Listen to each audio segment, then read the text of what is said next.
Hey everyone, Theron Asbury here with Revital Outdoors again, bringing you another exciting podcast. Tonight we're going to the state of Mississippi again. We're going to talk to Mr. Billy Doyle. Last year, Billy got a second place finish at Lake Grenada for the BFL Mississippi division. So very, very excited to talk to Billy again. Grenada is a lake you haven't really heard of in the state of Mississippi, but it's full of big largemouth bass. It's a great tournament lake.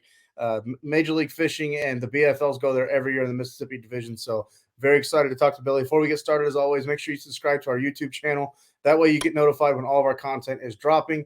Check us out on Facebook and Instagram. That's going to be Revital Outdoors.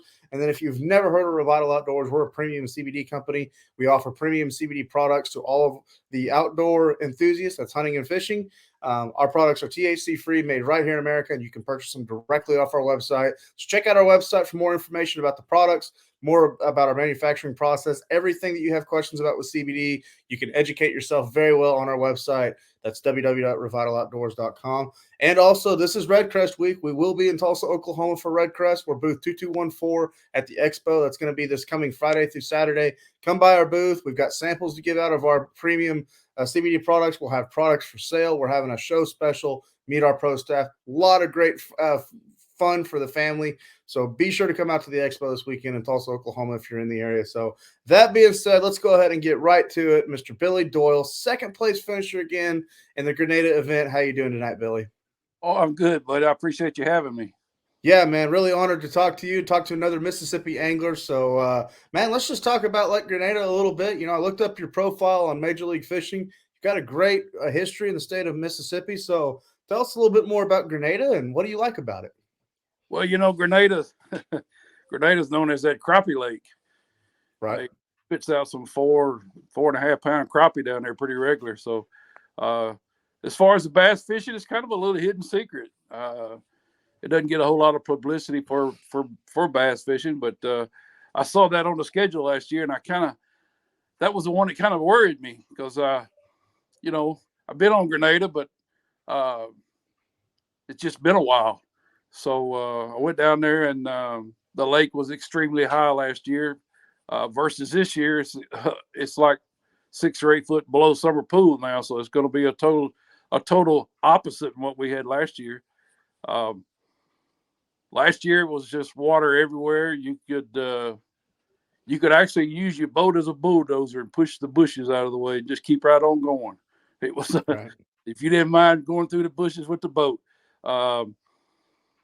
I spent a couple of days on the lake. The lake is known for the mud. I think the fish are used to the mud. They don't care about the mud.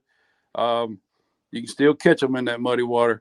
I happened to a couple of days of practice last year. I stumbled on a little area that when I saw it, visually laid my eyes on it, I thought, man, this is my spot. Before I ever made a cast, I knew it was my spot.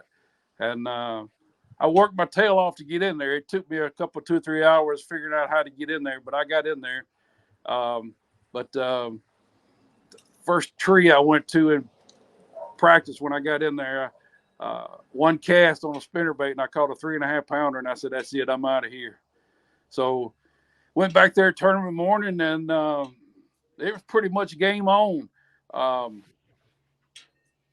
Me and my co-angler both, we called pretty much all day long. I had a really good fish on, pretty much catching them on a spinnerbait, a buzz bait, and a piece of plastic. I had a real good spinnerbait fish on that probably cost me the tournament. She got me in a bush, and I went to roll her up the top of the bush to make her come over the bush, and the wire coming out of the head of the spinnerbait broke, and all I got back was the arms and the blades, and the fish took the hook. Oh no, that's never good. She was a good 6.5 pounder. She come up, jumped 2 or 3 times trying to throw the hook, and that wasn't nice. I didn't like to see her that many times doing that, knowing how big she was. And then when I get in, I ended up losing first place by, I think, less than a pound. So yeah, I think it was 9 ounces. I looked up the results. I think it was 9 ounces you lost it by. It hurt, but hey, that's fishing for you. So Yeah, that happens. Either way, a very good finish. I have to admit, Billy, being an Oklahoma boy originally, you're speaking my style when you're talking about a blade, a buzz bait, and throwing a piece of plastic. So, was it just one concentrated area? Did you stay there all day, or? I stayed there all day long, and it had a very little small access window to get in there that you could actually get a boat in there. And once I got in there and was catching my fish, every time I had one boat that kept coming up to the opening, but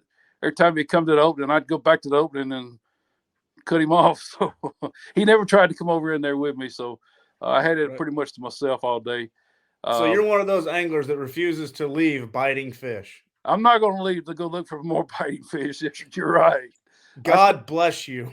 I knew what I had, and I knew if I stayed there all day, that was my chance. So, and I stayed there all day. Now, my co-angler that day, I had my limit, and he only had like one, and I situated the boat. I said, "Here, it's your turn," and it took him about 5 minutes to finish his limit out, and he says, "Well, I've never had this happen to me." I said, "What's that?" He said, "I've never had a boater to stop fishing and cater to me so I can get my limit." I said, "Well, you ain't never fished with me. That's all I got to say." Because I was just as happy as he got the limit as I was. So I think I finished second and he finished third on the co-angler side. So good for you, Billy. Good for you. Yeah, it was quite an enjoyable day. Pretty much caught him on the blade, a buzz bait. The wind picked up a little bit, got a little chop on the water, so I threw a buzz bait a little bit, caught a couple on a buzz bait, and he was catching some on a piece of plastic. So it slowed down a little bit. We'd throw something different in there on him, and he was getting bit on that piece of plastic. So all in all, it was a great day. Golly, it's one of them days you'll never forget. So one of those days that keeps you fishing. Do what? One of those days that keeps you fishing. Oh yeah. It's definitely. And like I said, that was one of the places that I was really concerned about was the lake. I just, I mean, I've had some experience on the lake, but not like I was not knowing, being comfortable with where I need to go and what I need to do, and it just. I went and found it and made it fall in my wheelhouse. So I made that work. So.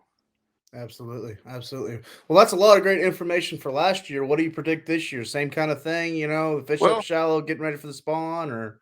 Yeah, unfortunately, I hear the lake is about 6 or 8 foot low. So all of that last year's high and dry. Right. I'm sure the lake's covered up with crappie fishermen. Unfortunately, I'm not going to get to fish it this year.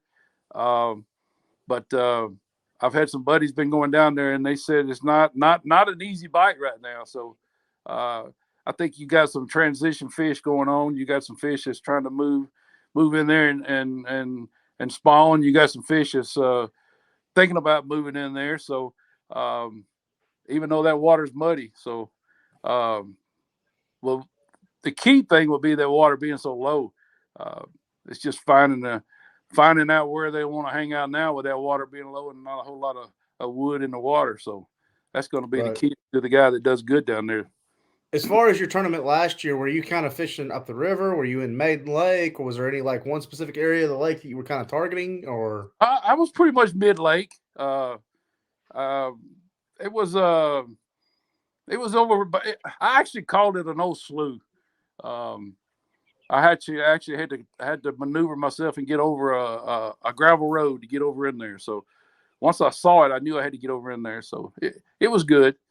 It was well worth the effort. It was tough to get in there. I mean, you had to do some push pulling to get in there, but had a little current coming over the funnel right there, and those fish are sitting up on the backside of that thing, and you could catch one and leave about 3 or 4 minutes, come back, and there'd be another one sitting up there. So water wasn't that deep, 4, maybe 5 feet at the most.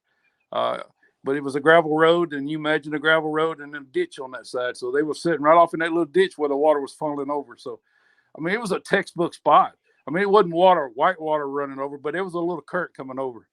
So, but When I saw it, I knew I had to get in there. To me, it sounds like it was an area that was bumped up against the river channel, and those fish had come out of that river channel, out of their winter holding pattern. Thinking about the spawn, you had some warm weather, and they were just up there in the shallows. Not necessarily spawning, but up there shallow, getting ready to spawn, and they're hungry when that happens. Oh yeah, well, and there's so many of them ironwood bushes. That's what I call them. I don't know what other people call them, but those things are so thick. I don't believe a fish can swim through them. Much less get a boat through them. So you really have to watch how you can get around those things, get around behind them, because a lot of times you go around behind them, you may find something that nobody else has looked at. Right. So a lot of great information. Well, Billy, again, congratulations on your tournament last year. Hate to hear you're not going to get to fish it this year, but there's always going to be more tournaments to fish. Before we let you go, just want to give you the opportunity to thank any friends, family, anybody that supports you. We'll give you the opportunity to give them a thank you and a shout out. Well, I appreciate it. I got a lot of fishing buddies out there. I've been doing this quite a while. I had a really bad year last year. I lost my mom on like June the 14th, and then my wife of 42 years, she died on June the 23rd. So I've been hammered pretty hard last year. A bunch of my buddies threw together a tournament for me at Pickwick and raised some money, and you just don't know the feeling of what that brought to me with those guys doing what they did, and the turnout that I had up there that day of people wanting to they didn't care if they caught a fish. They didn't care if they placed. They didn't care what. They just wanted to come up there and support me, and that just was overwhelming. The guy from the National Professional Fishing League was there. That was the week they had their tournament up there, and the Al, the MC, he hung around and did my tournament. He did the blast off and he did the weigh in. He brought all of his microphone and his speakers, and it was just we had a drive up weigh in, and it just ran so smooth. And those guys were just. I was at a loss for words. I spent more time crying that day than I did actually celebrating or fellowshipping with the guys, but. It was just very overwhelming. This year, I was going to go back and fish the BFLs, but I ended up I submitted my name to the National Professional Fishing League, so I got accepted to that. So I'm going to fish that this year. We've already had Cumberland, which was not very good. I'm sure you heard about that one. I don't think I had ever fished such changing, deteriorating, tough conditions as I saw when I was up there. The rain, it rained and it was so cold. It was like 33, 34, 35 degrees and pouring down rain every day. And the lake was rising like 7 feet a day. And the debris was just unreal out there in the water. You couldn't hardly run. Then they canceled day 1, canceled day 2, and then they took us out, let us go out on day 3. They opened up a couple of ramps so we could trailer. And I trailered to the dam because I knew the water was pretty clear down there. And I just gambled and went down there hoping to get a couple bites. And I got one bite, which was a 16-inch smallmouth, and had to throw it back. So beat myself up pretty bad coming home. But that's fishing for you.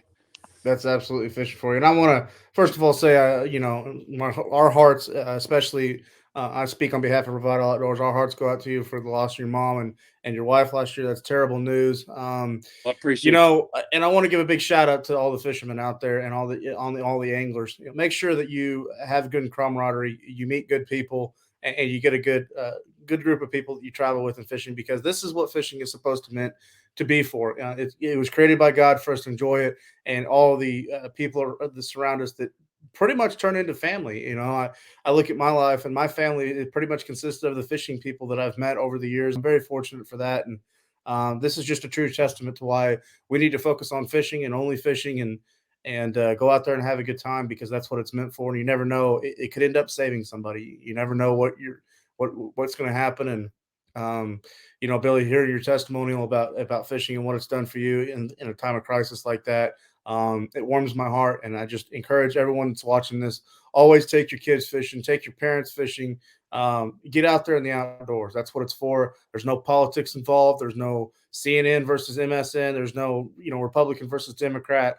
Fishing is meant to be, enjoyed by everybody, and that's what it's supposed to be. So Billy, thank you for giving your testimony to that. Again, so sorry for your loss, but I'm glad to hear that you still have a family that you can call and relate to in the outdoor world. Well, yes, I do, and they're like brothers to me.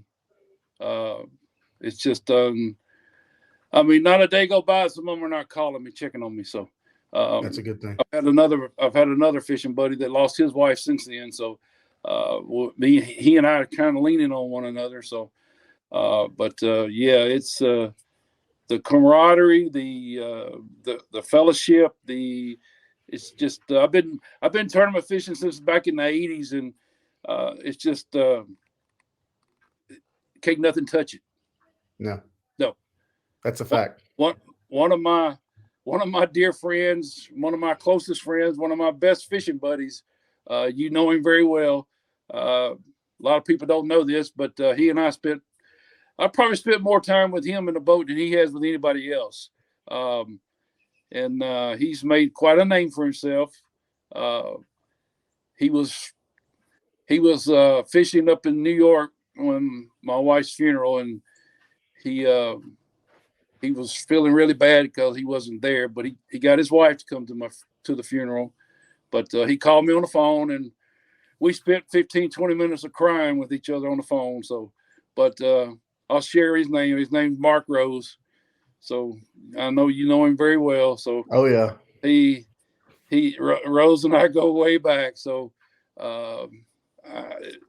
when years ago my wife got real sick and she was in a real severe had surgery that lasted like 14 hours, and Mark came over to the hospital and spent that whole 14 hours with me in the waiting room. So wow, that's how close he and I are. So that's what fishing's all about. I mean, on and off the water, that's what fishing's all about. So, well, Billy, again, thank you for sharing your stories, your testimony to fishing. But thank you for talking to us about Lake Grenada. I'm really glad to see you do well last year. I hope to see you back there again. Really cool to see you fishing a little bit of your dream with the MPFL. So good luck to you fishing the MPFL this year.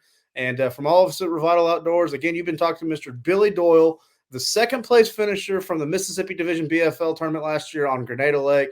Again, Billy, thank you for coming on board. Good luck to all the anglers fishing the Mississippi Division this year and all the anglers fishing with Major League Fishing. Again, before we get off here, make sure you tune in and subscribe to our YouTube channel. That way you get notified when all of our content is dropping, and check us out on Facebook and Instagram. That's Revital Outdoors. Again, from all of us at Revital Outdoors, I'm Theron Asbury. Thank you for tuning into this podcast. Be safe out there. God bless. We'll talk to everyone very, very soon.